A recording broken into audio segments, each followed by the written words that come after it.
भारत कोई साधारण देश नहीं, बल्कि दुनिया की सबसे प्राचीन और जीवित सभ्यता है।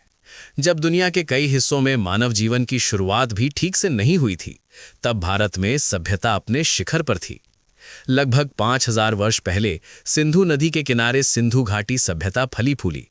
हड़प्पा और मोहनजोदड़ो जैसे शहर सुनियोजित थे। पक्के घर, सीधी सड़कें और जल निकासी की अद्भुत व्यवस्था ये साबित करती है कि भारत तब भी आधुनिक सोच रखता था।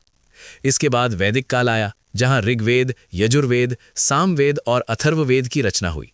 इसी काल में समाज, धर्म, दर्शन और जीवन के नियम बने। गुरुकुल परंपरा शुरू हुई, जहां शिक्षा को सबसे ऊंचा स्थान दिया गया। उपनिषदों ने आत्मा, ब्रह्म और मोक्ष जैसे गहरे विचार दिए, जिनका प्रभाव आज भी पूरी दुनिया में है।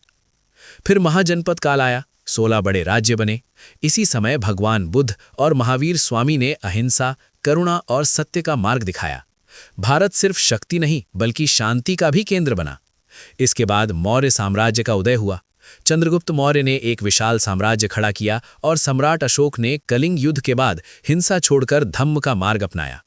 अशोक ने शिलालेखों के माध्यम से नैतिकता, दया और मानवता का संदेश पूरी दुनिया में फैलाया। मौर्यों के बाद गुप्त काल आया, जिसे भारत का स्वर्ण युग कहा जाता है। इस काल में आर्यभट्ट ने शून्य और दशमलव की अवधारणा दी।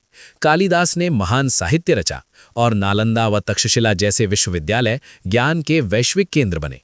भारत विज्ञान, गणित, खगोल और कला में विश्व गुरु बना। इसके बाद भारत में कई राजवंश आए। हर्षवर्धन, चोल, पल्लव, राष्ट्रकूट। दक्षिण भारत में भव्य मंदिर बने, समुद्री व्यापार बढ़ा और भारत की संस्कृति दक्षिण पूर्व एशिया तक पहुंची। लगभग 12वीं शताब्दी में भारत में मुस्लिम शासकों का आगमन हुआ। पहले दिल्ली सल्तनत और फिर मुगल साम्राज्य स्थापित हुआ। बाबर, अकबर, जहांगीर, शाहजहां और औरंगजेब ने लंबे समय तक शासन किया। अकबर ने धार्मिक सहिष्णुता को बढ़ावा दिया, जबकि शाहजहां ने ताजमहल जैसा अद्भुत स्मारक बनवाया। इस काल में भारतीय संस्कृति और फारसी परंपरा का अनोखा संगम हुआ। 1498 ईस्वी में वास्को द गामा के भारत आने के बाद यूरोपीय शक्तियां व्यापार के बहाने भारत पहुंची। धीरे धीरे ईस्ट इंडिया कंपनी ने व्यापार से सत्ता तक का सफर तय किया।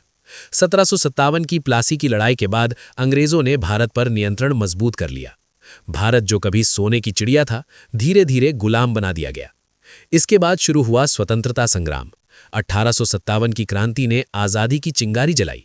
फिर महात्मा गांधी के नेतृत्व में अहिंसा और सत्याग्रह का मार्ग सामने आया। भगत सिंह, सुभाष चंद्र बोस, रानी लक्ष्मीबाई जैसे अनगिनत वीरों ने बलिदान दिया। अंततः 15 अगस्त 1947 को भारत स्वतंत्र हुआ। एक नए युग की शुरुआत हुई। आज भारत एक लोकतांत्रिक राष्ट्र है, जो विज्ञान, तकनीक, अंतरिक्ष, संस्कृति और अर्थव्यवस्था में लगातार आगे बढ़ रहा है। भारत सिर्फ इतिहास नहीं है, भारत एक विचार है। भारत एक यात्रा है जो हजारों साल पहले शुरू हुई थी और आज भी जारी है।